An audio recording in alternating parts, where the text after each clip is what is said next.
Right, so for those who are here for the first time, I don't know if you've all been following on YouTube or maybe on some of the videos afterwards, but we go through this lovely, wonderful book, which is getting rather dog-eared, my own personal copy. It's also got two lovely stickers on, look, from the Empty Cloud Monastery in New Jersey, of bhikkhunis. You don't often see bhikkhunis depicted in any drawings. So yes, it doesn't come with the stickers, but it's a very nice book. And today we are still on proper speech. We might actually finish the chapter on speech. It's only a small one. And it's quite an interesting part of this chapter. A little bit, again, counterintuitive perhaps for some, because it talks about assigning praise and blame. And the Buddha gives his teachings and his advice for us to assign praise and blame, not to, but actually how to, and that it may even be more beneficial than just staying quiet, which I find quite radical and very quite comforting too, because there can be such a thing as a mission to speak, a mission to act, you know, especially when it comes to perhaps standing up for others, or maybe when it comes to not using our discernment as well as we might, you know. So I think for me, this shows the Buddha sort of lauding discernment even more than necessarily saying what people want to hear, right? It's more important to know what's right and wrong, what's good and bad, what's beneficial and unbeneficial. And perhaps it also relates a little bit to wise friendship, knowing the kind of people to associate with and the ones not to do. And again, it's never a personal thing that this person's bad, you know. We don't want to assign blame to the person themselves, because there is really nothing but a process going on. It's more about noticing and praising behavior that's praiseworthy, or blaming behavior that's blameworthy. So it's kind of part of a bigger collage. So any of these little excerpts have to sit in the whole framework of the suttas overall. And the more that we learn and the more that we can kind of relate them to each other, the bigger picture we get. So it becomes a really incredible guide for our lives, and something that's very experimental, I would say, something that, you know, we can't really get it right. It's something that's an ongoing practice.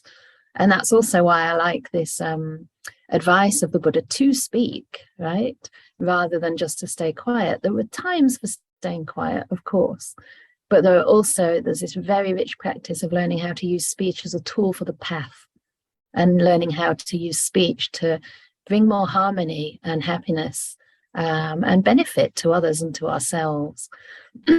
So speech can be, you know, a tool for harm, a lot of harm. And sometimes, you know, we just wish we could kind of take the words we'd said and put them back in our mouth, right? Because words can really hurt, they can really cut us. And yet words can heal as well. So it's an ongoing thing. And I think, you know, of all the precepts, even including the bhikkhu and the bhikkhuni vinaya, the training precepts that we have, which are quite involved, I think often speech is the one that we do well to look more closely at, because so much can be expressed with speech. And, you know, it also gives us the opportunity to express things like respect. You know, some of the Vinaya is very obvious. Some of it's around the time that you eat at, for example, or the physical conduct that you do, where there's an obvious kind of that you either did it or you didn't do it, right? But other parts are a lot subtler, such as showing disrespect is an offense to be confessed. So this is much more nuanced, and we really have to start looking inside our mind to see where we're coming from, to see our motivations, our dispositions towards others and towards life. So it's a very, very rich field of practice. And of course, right speech is part of the Eightfold Path. So without any further discussion and introduction from me, I would like to start reading out these little suttas, and also just encourage you not to take this as a lecture from someone who knows everything about speech, but to take it as an opportunity to share what you've learned, how you practice, maybe mistakes that you've made or any doubts that you have, and just bring it to life a little bit with real life experiences and examples. So you're welcome to raise your hand at any time. We might not come to you immediately if I'm in the middle of a very important thought, according to myself. But I will pause from time to time also, and and take those questions or invite questions if you haven't raised your hand. So, and when you do speak, you will not be, your video won't be recorded. That stays on my face the whole time. So I'm the one that, like Ajahn Brahm says, is it's like the windscreen takes all the bugs and flies and whatever else you want to throw at the windscreen of a car. So you'll be protected in that way, but your voice would be recorded, which is always very helpful for others, I think, to hear different people engaging. But if you prefer not to, you can also write any question in the chat, okay? But I think it brings it to life, and it helps the community kind of bond a little bit if we hear one another. And we can also give one another, you know, feedback as well. It doesn't only have to be teacher-centric. So, are we ready for the sutta? Excellent. So this is on page 80, and this little paragraph is called Assigning Praise and Blame. And most of the time, this is the Buddha speaking to the monastic Sangha, and usually he's addressing monks, perhaps because the monk Sangha is generally more senior in the sense that they started before the Bhikkhuni Sangha, but it is not meant to exclude anyone at all. This is the Dhamma, which is universal. So I shall say community most of the time. Community possessing 5 qualities. A resident monk is deposited in hell as if brought there. What 5? Number 1, without investigating and scrutinizing, one speaks praise of one who deserves dispraise. Number 2, without investigating and scrutinizing, one speaks dispraise of one who deserves praise. Number 3, without investigating and scrutinizing, one believes a matter that merits suspicion. Number 4, without investigating and scrutinizing, one is suspicious about a matter that merits belief. So these so far are all about getting things rather wrong, aren't they? And some sort of problem here with our investigative and powers and our ability to scrutinize things using wise discernment. So to me, it's already kind of raising those 2 qualities of our mind, you know, the investigation part of the practice and part of wisdom as fairly important here. And it's also about kind of misinterpreting things that happen, right? Believing things that merit suspicion, or being suspicious about things that merit belief. So we're confused, right? The hindrance of doubt is there. In fact, in both of those cases, we could see that as a hindrance of doubt. Yeah. And then the last one is very different. So I'm quite curious about how this one is here, because number 5 is that one squanders what has been given out of faith. So that's not directly related to speech, but it does show a kind of disposition, perhaps of disrespect, right? Not really appreciating what's been given, not really honoring the donor's intentions, and being rather careless. So possessing these 5 qualities, it says here a resident monk, but it could be anybody, is deposited in hell as if brought there. So I find this quite interesting. I think we'll discuss it a bit further soon, but I think there's also an element here again of harmony and the importance of harmony. So if we're praising people who deserve dispraise, this is going to create problems in community. People are going to get confused and maybe get the wrong idea about other people, right? Or maybe you're going to bring in people that are maybe less than wholesome in their intentions, and we're not noticing that. So that can have a really detrimental effect on a group. And similarly, speaking dispraise of one deserving praise, to me also could indicate a lack of ability to really recognize those with wisdom, those with good qualities that we should be aiming for or emulating, right? And of course, spiritual friendship's the whole of the holy life. So it's important that we can recognize who we should listen to, who we should follow, you know, the kind of qualities that are going to help us on the path and those that aren't. And then, of course, the opposite holds true as well. So community, possessing 5 qualities. A person is deposited in heaven as if brought there. What 5? Number 1, having investigated and scrutinized, one speaks dispraise of one who deserves dispraise. So right away, that kind of overturns this sense of right speech always being saying what's good and pleasing, right? Speaking dispraise of one who deserves dispraise can actually bring you to a heavenly state. So it's curious, isn't it? I'd be interested to see what you think about why.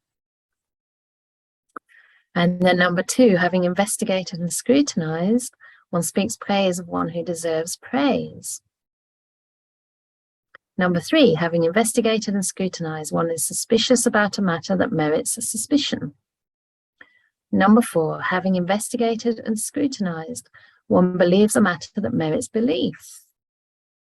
And number 5, one does not squander what's been given out of faith. Possessing these 5 qualities, a person is deposited in heaven as if brought there. So something else stood out to me there about all of this pertaining to being able to walk the right path, right? Because we're investigating and scrutinizing and understanding what's worthy of dispraise and praise. So we're likely to have good friends, right? We're likely to avoid matters that are problematic. We can be suspicious about the right things and have trust in the right things too. And then not squandering what we've been given also means that we'll have those requisites, especially for monastics. We'll have the right supports to continue our practice. So perhaps this is really all the kinds of qualities we need to really walk the path. Because obviously if we don't know what that path is, we're going to be confused and make mistakes.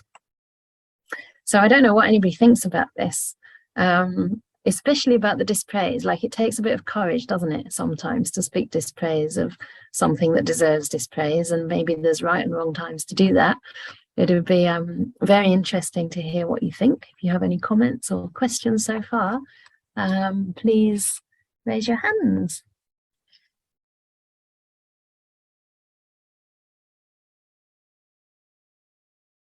Okay, Veronica and Bill, lovely. Veronica and Sally as well, wonderful. Hi, Veronica. Hi. Something that immediately came up in my mind about dispraise of one who deserves dispraise is that if you really have investigated and found that you are actually protecting other people from falling into the trap of being led astray by this particular person. Yes, absolutely.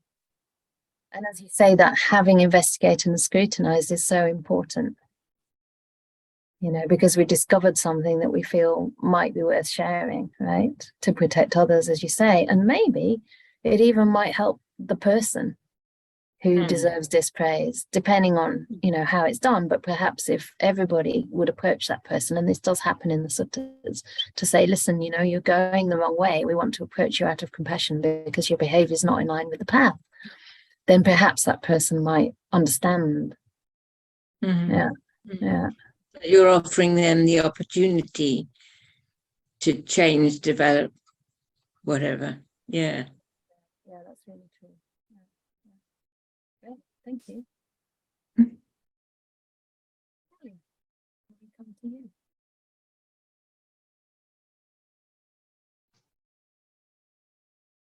Unmute.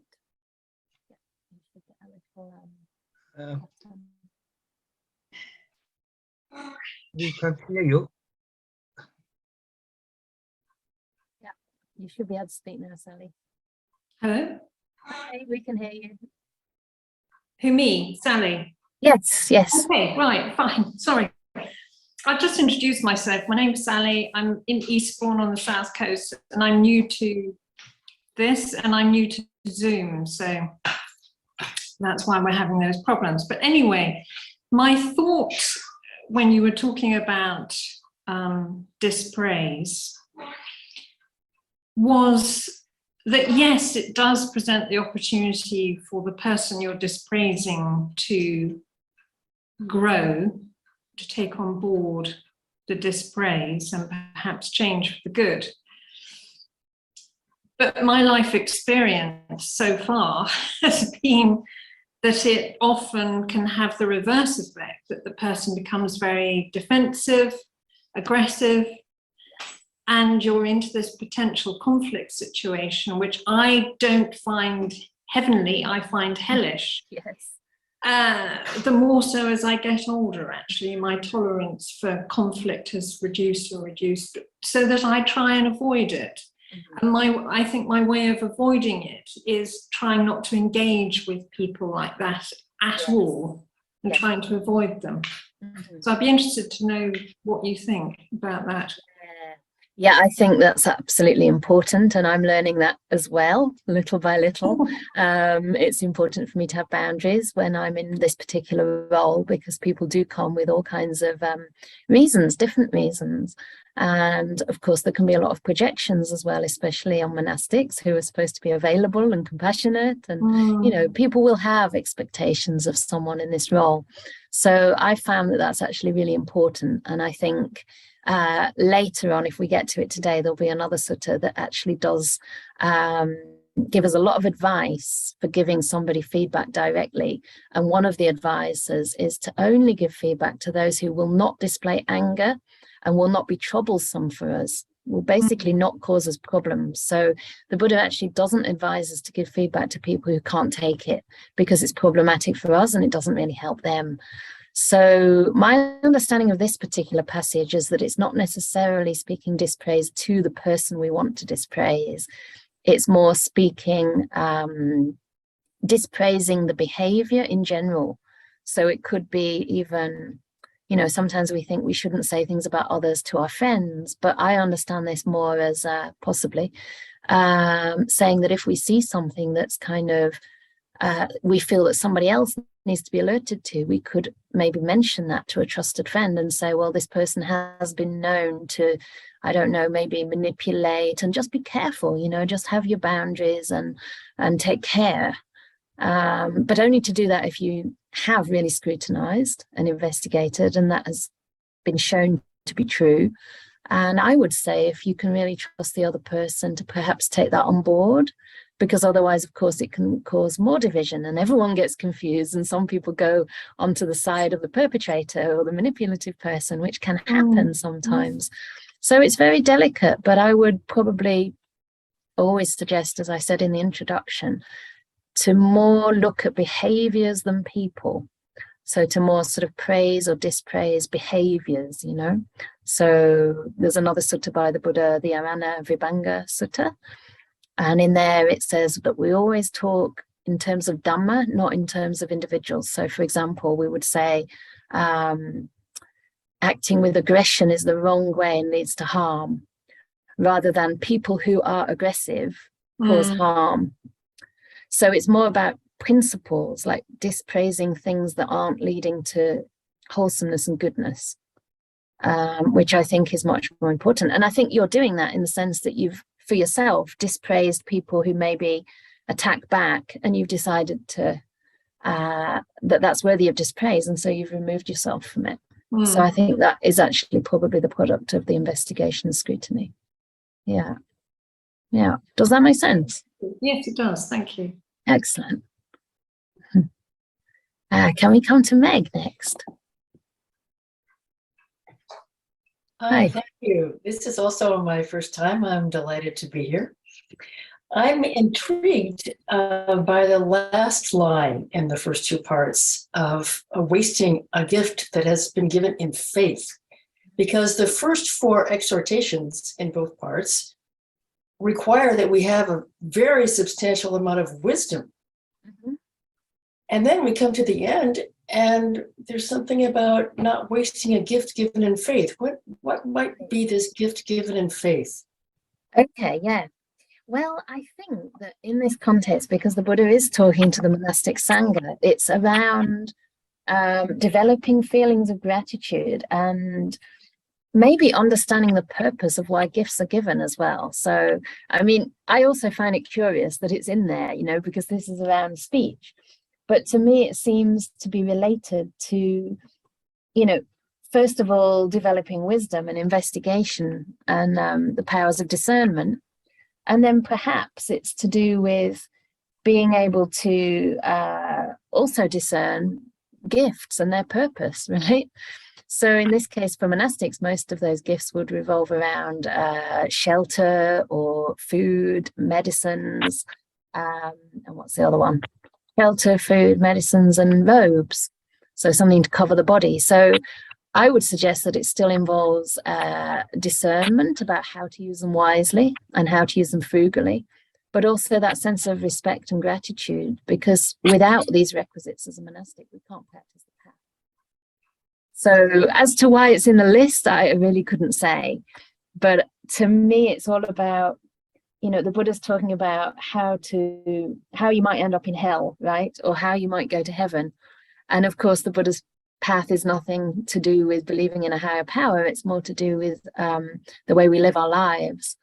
So, of course, we have to be able to use the supportive conditions wisely in order to develop that wisdom. So I guess that might be why it's there. I'm not quite sure. But, yeah. I have, thinking of it, how it might be for me, is that I've been given this path. Mm-hmm.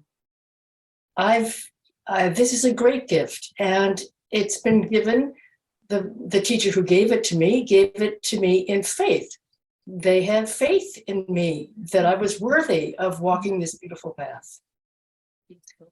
And I think for me, that's what it means, that the path is not easy. And I think right speech is perhaps the most challenging of the Eightfold Path for many of us.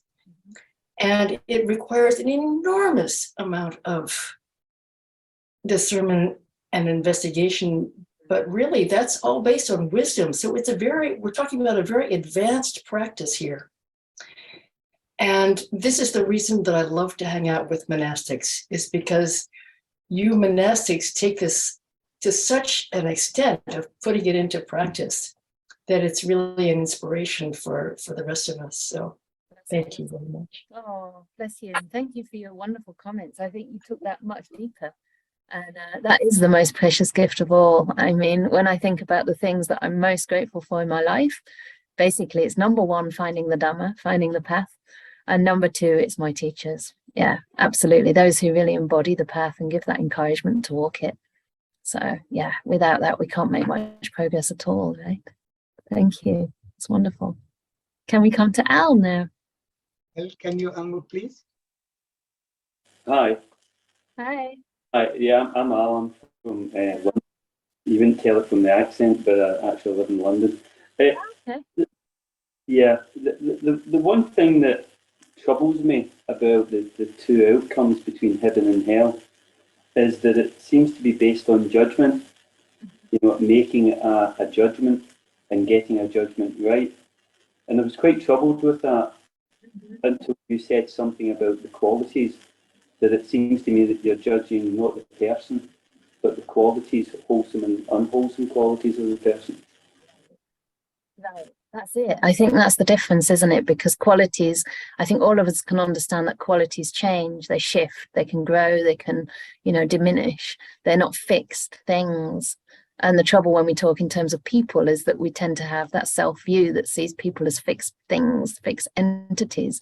And there's not a lot of room for growth. You know, we don't give others room for growth if we judge them outright and say, well, you're like this, you can never change, you know, then of course they're not going to change. In order to change, we need to have wise teachers, or we need to have some kind of confidence in ourselves that that encourage our good qualities, and that you know, by recognizing those qualities and by other people pointing them out, maybe praising the good in us, it does encourage it to grow. And I think that's why it's important to praise what's praiseworthy as well. And hopefully by, you know, dispraising what's dispraiseworthy, it will encourage us to drop those things, especially if it's done in a skillful way. So it's all about how it's done as well. And of course, this little sutta is only talking about praise and dispraise and that discernment quality, but there are others that talk a lot about how to give that feedback in a wise way to the individual. So yeah, I do think it's not black and white at all. And from these suttas, the way they're sort of pointed out is looking at kind of worst case scenario, best case scenario, I think. So it's like if a person repeatedly makes those wrong decisions or, you know, isn't able to distinguish wholesome from unwholesome, right from wrong, then they're not going to progress on the path. And because of that, they will reap suffering. So hell isn't necessarily a place, but it's like a state of mind that's going to continue to suffer without that discerning wisdom. Yeah, thanks for that. It is, I also find it difficult with the words heaven and hell, just because we have that kind of Christian understanding too in our culture of them being sort of places that you go to forever. But in Buddhist cosmology, there's no place that's forever. And, you know, you could imagine them as places, but I think they're very much internal states that we can experience here and now as well. Yeah. Felix, can we come to you? We've got a question in the chat. Would you like me to read it after Felix is Sure, that would be lovely. Felix, I'll ask you to unmute, Felix. Will you please unmute? Yeah, doesn't seem to. I think you should be audible.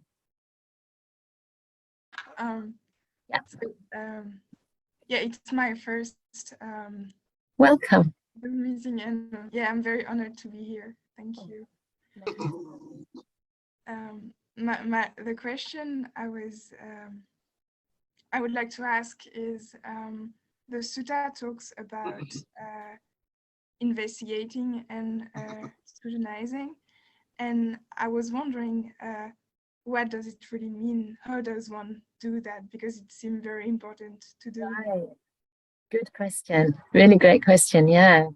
Investigating and scrutinizing. It's an interesting one because the Buddha most of the time talks about investigating ourselves. And I do think that's probably the basis for being able to investigate and scrutinize others.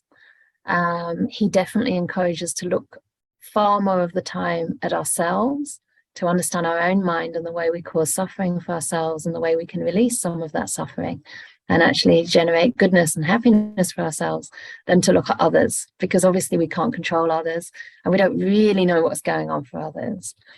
But I've kind of noticed in my own practice that the more I see my own mind and mental patterns, and the more I can kind of open up to the various emotions and moods and habit patterns in the mind, the more I have an understanding of others as well. And I can see, for example, when they're feeling a bit stressed, there'll be certain signs that show that on their face, and I can kind of resonate with that due to my own self-awareness developing. So perhaps it's something similar to that, you know, we become more sensitive in ourselves as to what's worthy of praise and dispraise. And then bit by bit, we start to kind of gravitate towards people who are similar to us or who are developing similar qualities. And we can kind of notice when things are a bit off. And maybe we can notice even from being around some people that it doesn't have a very good effect on us, right? The sort of, you might leave feeling drained, or you might leave feeling confused, thinking, did this person tell me the truth, you know? But I think it's really important, like you say, to investigate and scrutinize over a period of time, because, you know, people are in different moods at different times of day, especially if you're hormonal like I am, like perimenopause time. I just want to say that because women never talk about this, but it's a thing, okay? And that time is for me right now. So my moods can go up and down all day, not really in terms of hopefully how I behave overtly or my sila, hopefully, but certainly my energy levels and kind of whether I'm happy or negative. So scrutinizing means over a long period of time.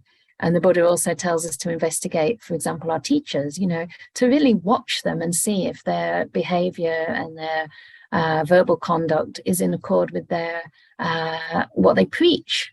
And, you know, not to expect perfection, because very few people are perfect. And even the Buddha was fully enlightened, right? He's got no defilements, but people still found fault. So we'll always find petty faults, but it's really about, you know, look for the person's virtue, I would say, you know, look for that, and look over a long period of time. Sometimes it's really, what I've noticed actually is that there are certain people I just feel at ease around, and there's a sense of trust quite quickly. And I've asked myself, what is it that gives me that sense of ease and trust? And I realized it's a person's virtue. You know, it's normally the people who are very harmless and who do really kind of take care of others and look out for ways they can serve or help that I tend to feel at ease around, you know. So yeah, looking over a long period of time and learning more about ourselves. Yeah, just 2 ideas, but there'll be many more. It'll be interesting to explore that as well. Thank you. Is that sort of some way answer? Some sort of points and tips? Yeah, thank you. Excellent. Great, thank you very much. Yeah, Shirley had offered to read out the question. Thank you. That will save my eyes. I had so I'll read out this question or comment. I had an experience with a professional who falsely accused me of something, was aggressive towards me, and exhibited unethical behaviour, posting some things on social media to get people on their side. I've debated reporting the behaviours to a state agency that regulates the profession. Sorry. The person will know I reported them, and I would risk further aggression in my small community. I'm also concerned that they will cause harm. I think it means harm to others, and I want to protect others that they may harm. That's a really complex and disturbing situation, definitely. And I think it takes a lot of courage to report a person, and obviously you're doing that from a sense of wanting to protect others, which is right intention, you know, so you are taking a risk there for yourself because it may cause, you know, more aggression, but at the same time, not to act due to fear is not a good thing. You know, we have to be courageous, and, you know, sometimes calling things out. So I do think that even if, you know, other people might not believe you straight away, or might get more aggression towards you, in the end people tend to see through these things, and they tend to heed people's advice. So I would say, you know, be very clear about your intention and keep on taking refuge in that. You know, anytime you feel nervous or anxious, it's like, I'm doing the right thing, I'm trying to, you know, take a decision based on wanting to protect others, wanting to, you know, prevent harm. And yeah, sometimes that's difficult. So to have a lot of self-compassion as well, and maybe to surround yourself with people that really trust you and that you can trust. You know, maybe don't tell everybody about this, but tell people that will believe you because they know you quite well. What I've noticed in my role is that if something difficult happens with a person, which it does, because human interaction is one of the most complicated aspects of our lives, isn't it? That people who've known me for a long time have a much bigger context for what I'm saying, and they know that I wouldn't say something if it wasn't, you know, really true, or if it wasn't, they kind of know, right, that if I say something's bad, then it actually is, because they might know me, for example, as not necessarily moaning about every little thing.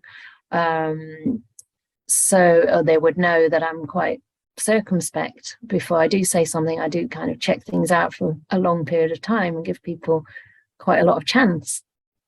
So it's good to talk to the people who trust you and who you really trust, and maybe just point to the behavior, right, so that it doesn't start to feel, so no one doubts that you're acting for others' benefit, rather than just backbiting or you know, perpetuating any harm.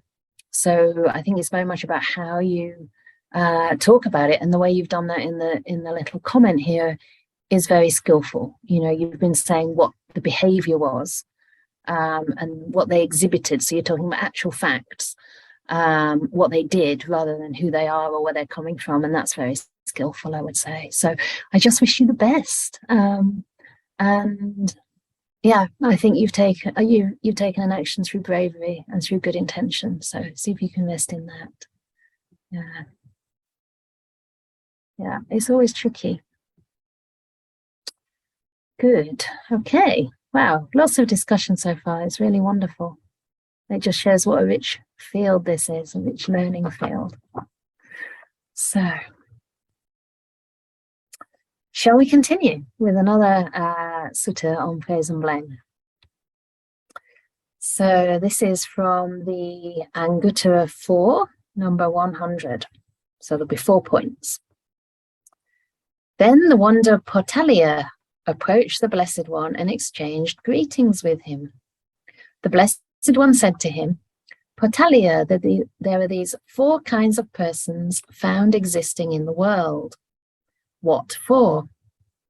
Number 1, here some person speaks dispraise of someone who deserves dispraise. And the dispraise is accurate, truthful, and timely. So there's some more hints.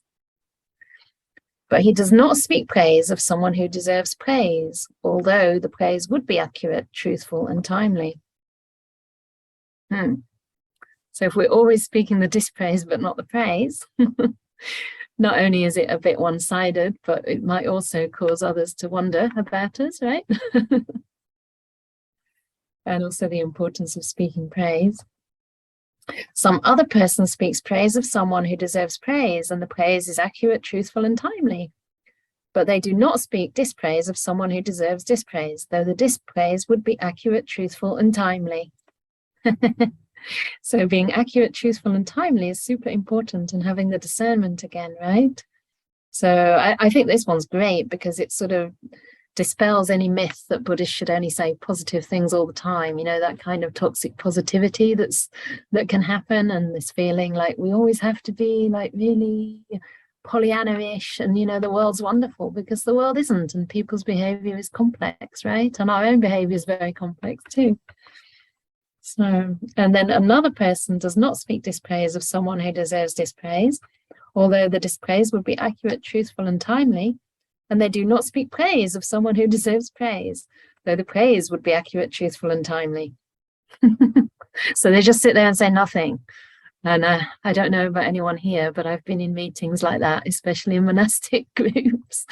And people just say, I don't know, or whatever. I go with the majority. And it's like, yeah, no, it'd be nice to hear from you.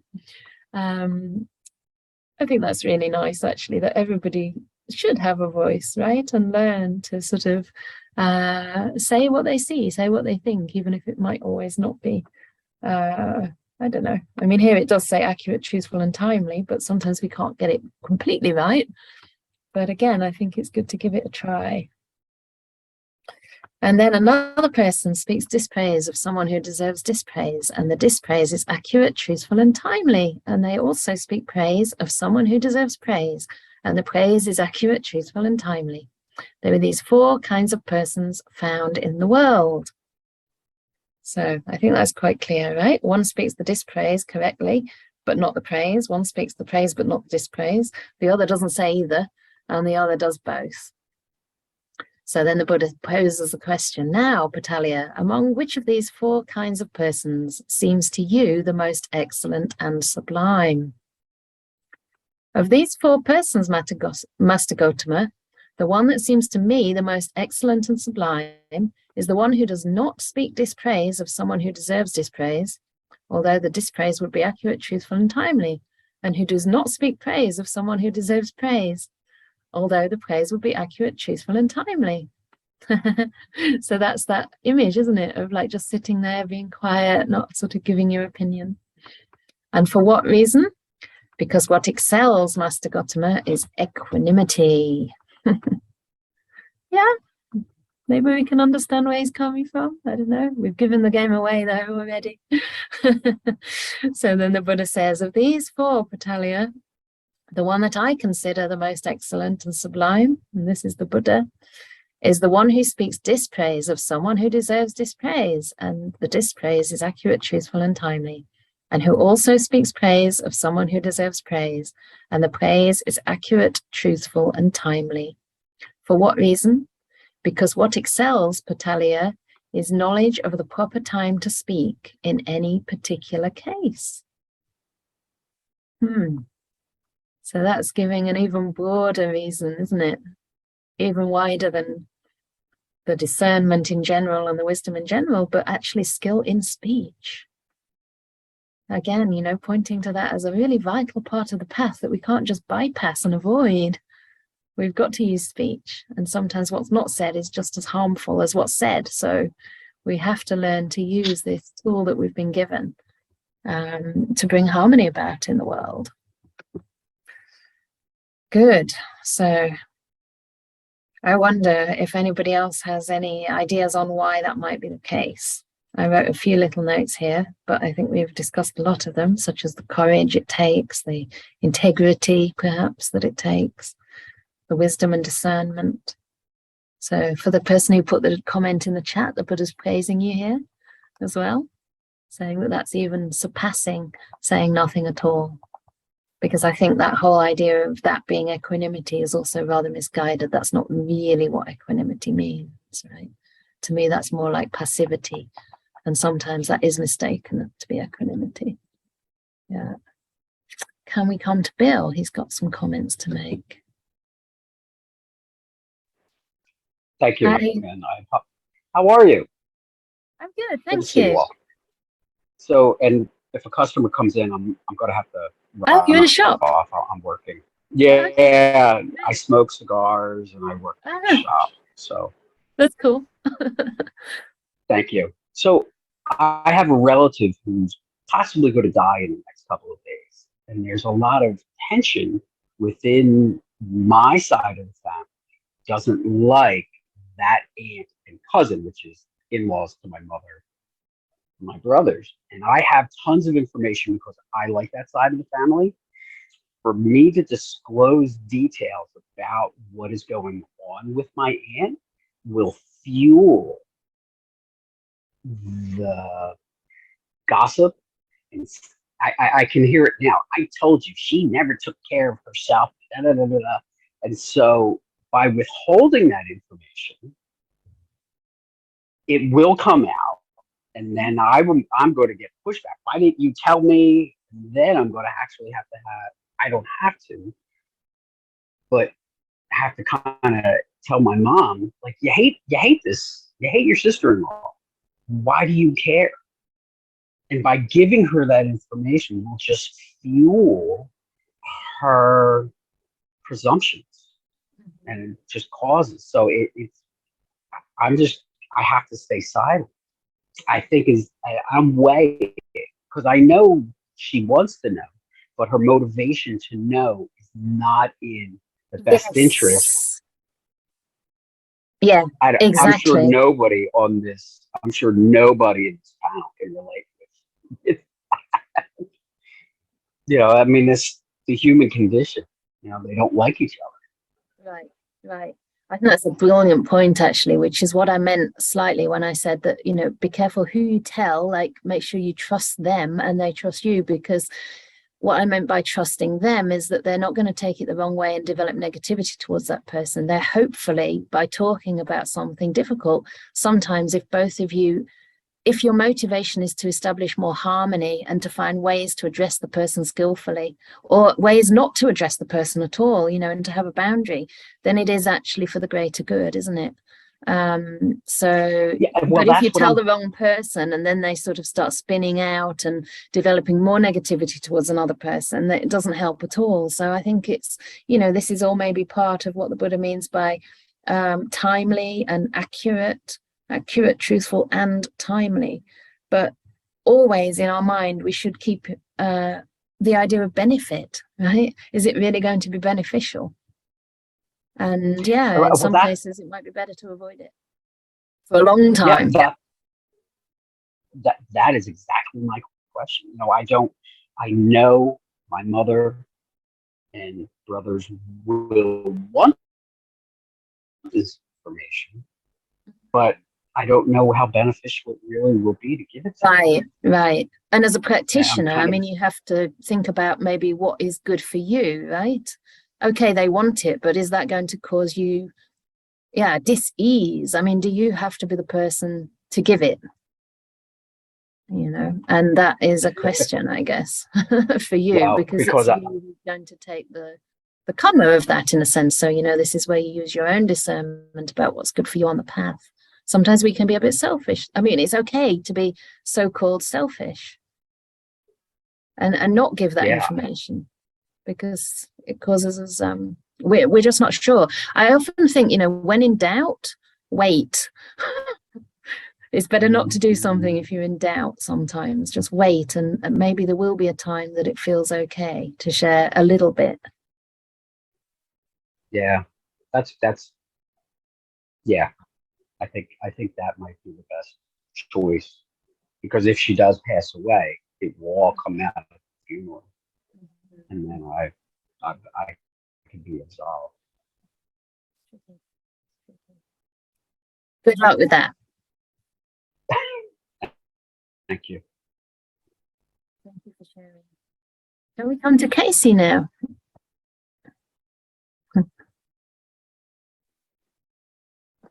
Hi, Casey. Hi, Venerable. Hi. I'm really glad to be able to join today. As I said, I've been following on YouTube for a long time, so this is exciting for me to actually have the chance to jump in with a question. I found it really interesting that the wanderer responded about equanimity, because I find that that's sometimes one of the most difficult things to discern, right, is the extent to which we, I guess, release or hold things of the world at arm's length, perhaps. I'm actually, I mostly live in Laos. I'm visiting my hometown in the US now, but while I was at a temple there last month, one of the teachers had said something about the goal of the practice being able to regard a rock and a chunk of gold with the same value. And so it reminded me of this thought that, yes, the goal is that we can detach, that we can not give a large amount of importance to something that perhaps doesn't merit it. But at the same time, I think it's such an important part of discernment to be able to see that in the world, a rock and a chunk of gold, they do have a different value, and that there's still a way in which we can use that.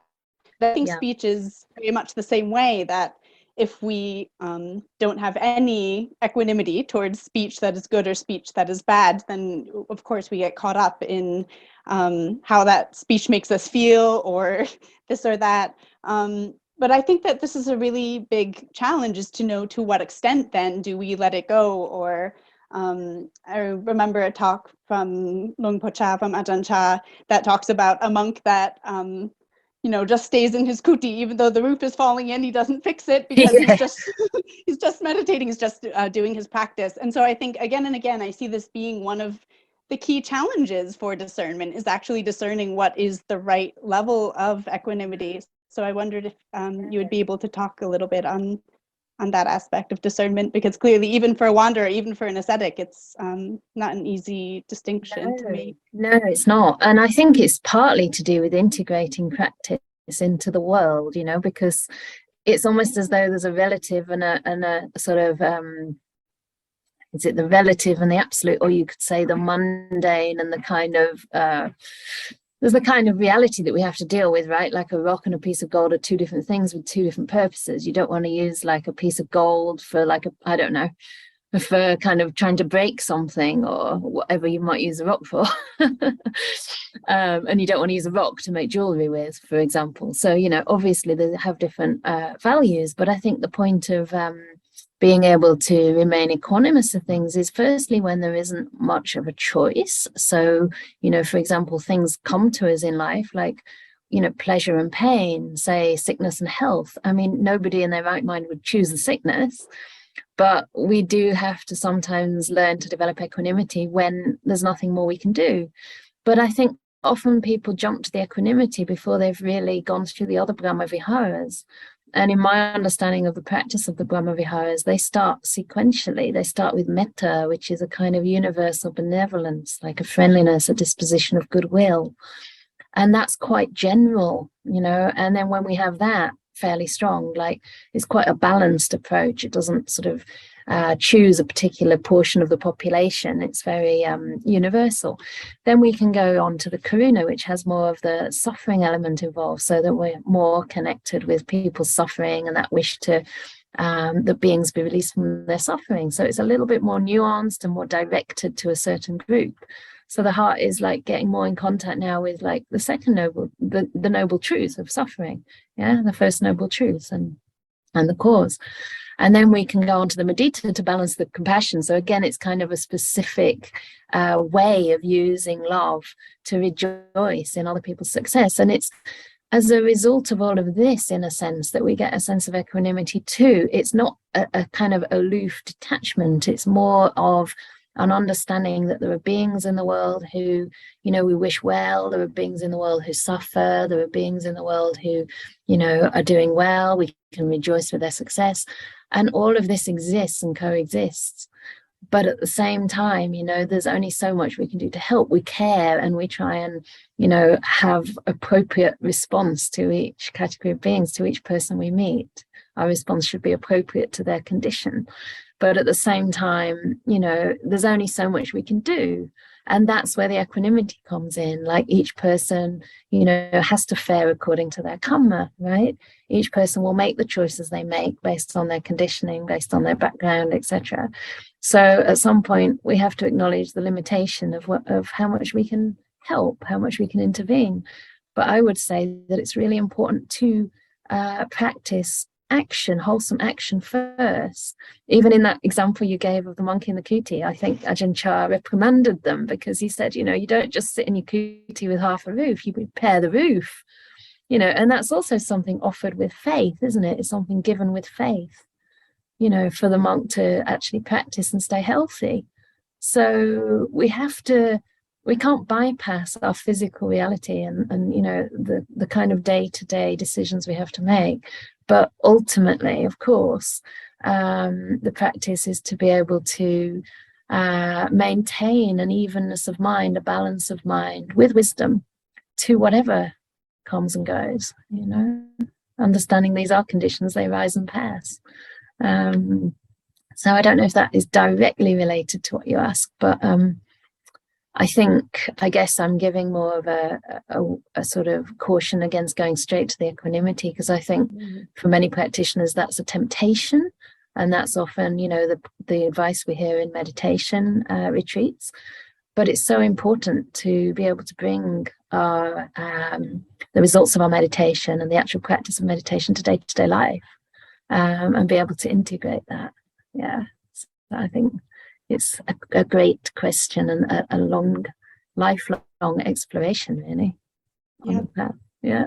Thank you so much, Venerable. I love that idea of the equanimity as a temptation. I think it's very true, but not the way that most people always think of equanimity. Yeah, and even the word equanimity, it's slightly strange. It's a slightly strange English word that isn't really in common usage. So I think there's a lot of scope there for misunderstanding what it really is. One of the translations Ajahn Brahm uses, which is a literal one, is looking on or looking over. Like, to me, it's about a sort of being able to stand back and get a perspective. So uppa is like up, and peka literally means looking, you see. So it's not staying rigid or kind of on feeling in any way. It's just, from time to time we're very involved, in our lives and maybe with our care for others, and then just standing back and getting the picture and just getting that perspective again so that we can then go back and engage wisely. Yeah, that's great. And I think that really shows why the wanderer perhaps went right to upekkha, because of that. It's tempting to say, oh, the best thing to do is just to not engage, to not speak poorly, not speak ill of anyone, and not speak well of anyone, and just to stay contained in ourself. But that's not exactly. the right answer. And then Yeah, and if we do that too much, we won't learn, right? We won't Right. actually learn because we won't see those behaviors kind of displayed or embodied. And I mean, I learned so much by watching other people and how they act. I learned more about how to be, how not to be, you know, the kind of behavior that causes me harm or doesn't cause me harm, the kind of behavior to emulate. So yeah, we need one another. We do. Yeah. Thank you. Thank you, Venerable. You're welcome. There's another question in the chat that I might Yes. come to. I don't know. Does Shirley want to do a Yes, lovely? I think it's more of a comment or a sharing, but I was going to ask to read it out. I had an experience with a professional who No, that we've had that one, sorry, Shirley. we've had that one. Sorry, I've gone too far Connie. back. Yeah, this has come at a good time for me. Last night in a work group chat, a male made what, in my view, was a very misogynistic comment about a female who wasn't in the group. I felt I had to tell him it was extremely offensive, and I thought perhaps I should have just remained silent. I'm guilty of speaking out. This tonight, however, makes me feel a bit more confident that I said the right thing at the right time. Wonderful. Yeah. I mean, some behaviors that are so ingrained, especially, and so sort of hidden to people with those maybe misogynistic, in this case, views, do need pointing out from time to time, because I do trust that most people don't really want to offend. They don't really even mean to offend, but sometimes perhaps they just don't realize. So yes, I mean, who knows whether it was the right time? I suppose you have to know for yourself whether it's coming from the right place for you. And you know, what he does with that now is up to him. You can't really control that in any way. But I do think often that when we call these things out, a person may think twice next time before they say it. And I remember actually really letting a couple of people have it big time before I was a nun. Because they physically kind of threatened me, like it was dodgy. It was like on a beach in India and there was no one else around, and this guy flashed at me and I just shouted. I said, you know, would you do this to your mother, to your sisters? And I think I embarrassed and humiliated them, and I swear they're never going to do that again. I think, and I hope, but I think they were quite scared actually. And they kind of said, no, sorry, no, I wouldn't do that to my mother. And you know, it was a good thing I did. So, and it was interesting because although it almost felt like I was acting it, but I knew the level of like anger that I needed to kind of act out in order for it to have an impact. Because I didn't actually feel angry with them. I just felt like, what are they doing? You know, this is so off. Like they just can't do this to people. So it kind of came from compassion in that case. So yeah, I mean, I sort of say good for you. Who knows though? You know, who knows? We have to be honest with ourselves, right? And we can refine it too. We can refine it. We're never going to get it perfect. And it's not always about not causing any offense. Right? Because sometimes people might be offended, but it's still for their benefit in the long run. Like they might not like it. People don't always like things. And the next one's actually about that. Sometimes things are not pleasant to hear, but it can still be beneficial. So yeah. Very good. We've got 10 more minutes. I also want to say hello to Diana because I'm aware that you joined a bit later, and I don't know if I've seen your face yet, but yay! So lovely to see you. Really lovely. Yay. A fellow friend from Massachusetts. Oh, so yeah, I don't know how much more we should go through. We could leave the last couple for next time because they're also quite rich. Any thoughts from the group? Because I don't want to kind of overwhelm you all with input, but we could probably do the next one. Okay, so I'll ask you for a quick display of hands. Who wants the next little paragraph? Put your hands up. Venerable Canda, there was a question before from Bill. He's going to a monastery. And I think he wants me to answer that afterwards, Gunter. Okay, good. Yeah, thank you. So anyway, who would like to do another paragraph? Hands up. I mean your actual hand, not the thingy on the thingy. Well, I think most of you. All right, I'm going to go for it because it does give some more richness to what we've discussed. So this is knowing what to say and how to say it, and this is from the Majjhima Nikaya number 139.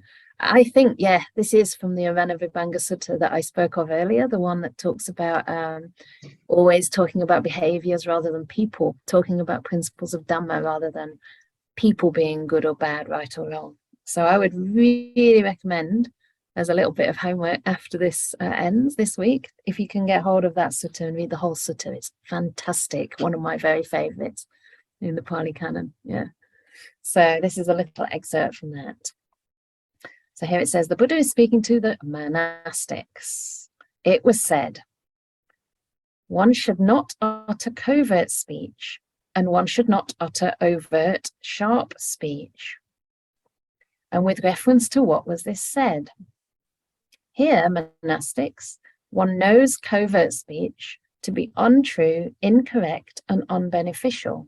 Sorry, when one knows covert speech to be untrue, incorrect, and unbeneficial, one should not utter it.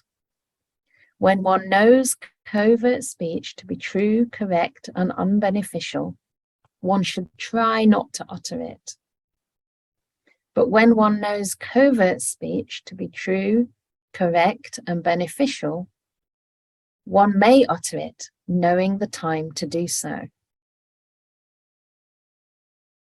So that's quite interesting. That's about the covert. Here, monastics, when one knows overt, sharp speech to be untrue, incorrect, and unbeneficial, one should not utter it. When one knows overt, sharp speech to be true, correct, and unbeneficial, one should try not to utter it. And when one knows overt, sharp speech to be true, correct, and beneficial, one may utter it, knowing the time to do so. So it was with reference to this that it was said, one should not utter covert speech and one should not utter overt, sharp speech. So I think this gives a little bit more guidance as to how and when and what our kind of guidelines are for the speech that we utter. And it's interesting here to me that, you know, even if it's true, correct, and beneficial, we still have to know the right time to utter it. So it's not a kind of free license to just say what we think and what we see any old time, you know, but it's really a guideline to learn to know, learn to discern, and then also to ask ourselves these questions. It's like a checklist, isn't it? Is this true? Is it correct? Is it beneficial? And if it's true and correct but unbeneficial, one should try not to utter it. So we do have to restrain ourselves. And I wonder, Bill, if that helps you in this particular case. You know, it might be true and correct, but if it says no that it's going to be unbeneficial, sometimes we can't know, but we can have a strong sense, isn't it? And of course, even if we think it's okay, still the right time. So to me, the right time often means waiting a bit longer because my tendency, I guess, is to be more on the impatient side and sort of say things quickly and get through things quickly and kind of get things sorted out now. And I think always having that pause is quite a wise thing to do. Sleeping on something, you know, or like writing an email in your draft, keep it in your draft, and then look at it again when you're a fresher state of mind, or when you're in a more positive state of mind, and you might realize your tone was a little bit too sharp, or you said more than you really needed to. You can cut it right down.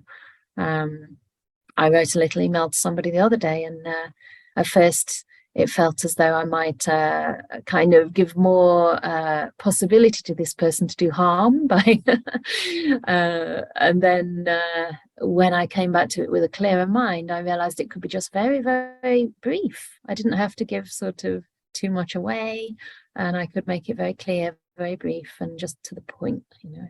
And I think that felt like a very polite but clear boundary for me.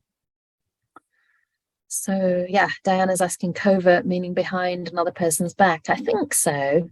Covert, it sort of means you're not saying it directly, to someone. Is that right? I'm going to ask Linda, who's sitting right here. Is that what covert means? It kind of means like you don't say it directly. Technically, I think it means hidden. So Hidden, yeah. On that too. I think it's, yeah, I'm not 100% sure in this case what it's Right. referring to.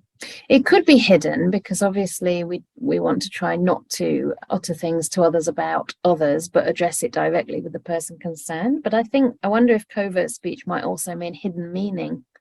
You know, that you're not being very, I mean, this is just a way that you could interpret it. And what I'm getting out of this is to be straightforward, you know, uju, suju, to be straight, to be direct. These are the qualities of the Sangha, and especially of the enlightened people, monks, nuns, or lay people.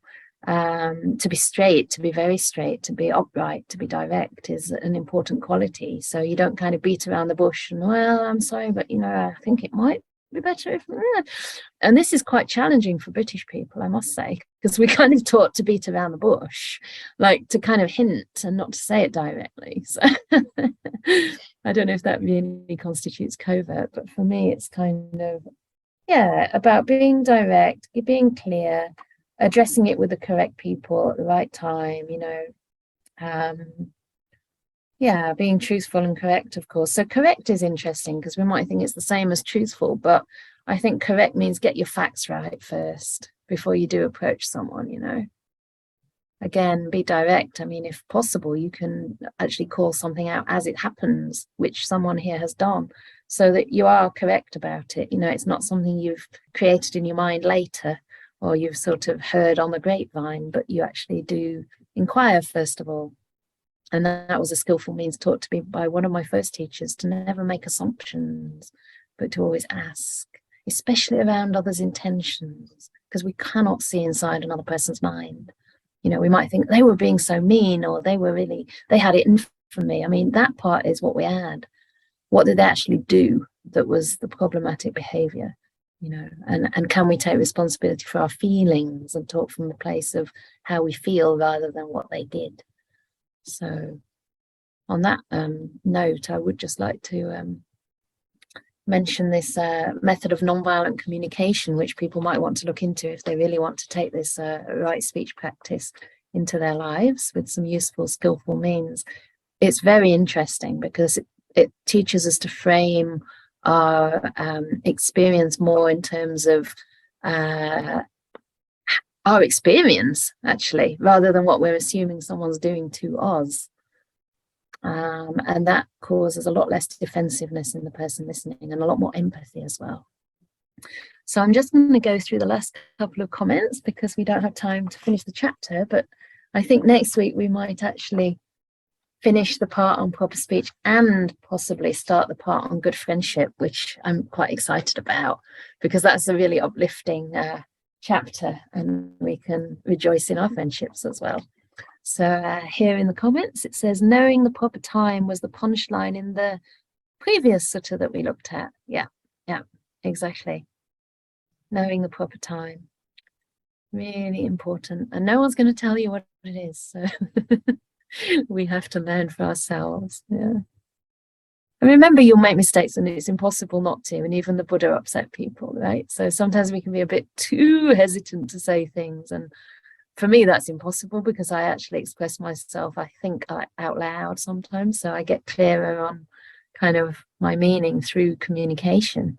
And I give myself a little bit of leeway there to kind of get to the point, you know, kind of clarify things with another one that I trust.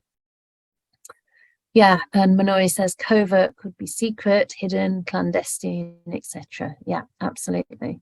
Yeah, you know, saying things and doing things without other people's knowledge. Sometimes you might have to if you are addressing a case of, say, abuse.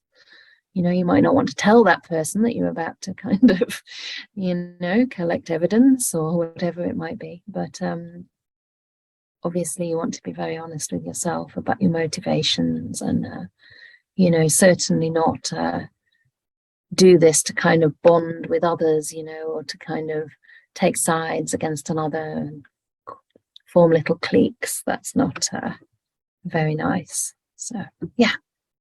Okay, I think we've come to the end of the session, and we're going to meditate now at Anukampa Buddhist Vihara. There's a message here to me. Please reply. But I am thinking that it's a question for now, really, and I'm probably not going to have time to reply later because I tend to only have these allocated times for Dhamma questions. I'm just too busy at this stage in the project to, and also I prefer to speak to people directly when I know that you're there. I can see your expression. So I'll just read through this. I might not have much time to reply, but I'll read through it. If anyone has to leave right this minute, that's okay. But I just don't like to leave anyone out. So I was wondering how one knows who is credible to listen to. I watched Ajahn Sona from Canada. He has a large following. I was wondering if his way is in line with yours. So firstly, I can't say exactly because I don't know him well enough. So I think, you know, it's very probable that he's very similar because he's a Theravada monk. I don't know what his, I honestly, I do ask about people's attitudes towards bhikkhunis. I think it's probably not hardcore against, it's probably more moderate, if not supportive. I can't really say, but that would be something I would look at personally as a bhikkhuni and someone who doesn't want to cause harm with any sort of discrimination. I've listened to a few of his talks, which I really liked. I don't know exactly how he teaches. I think rather than check whether it's in line with ours, because we're also just mortals, right? Even Ajahn Brahm, just about. I would check if it's in line with the Buddha. I would check if it's in line with the suttas, you know, whatever anybody says, any monk or non, any lay person, just check whether it actually accords with what the Buddha's teaching. And secondly, whether it helps you, right? That's really important. Is it leading to benefit for you?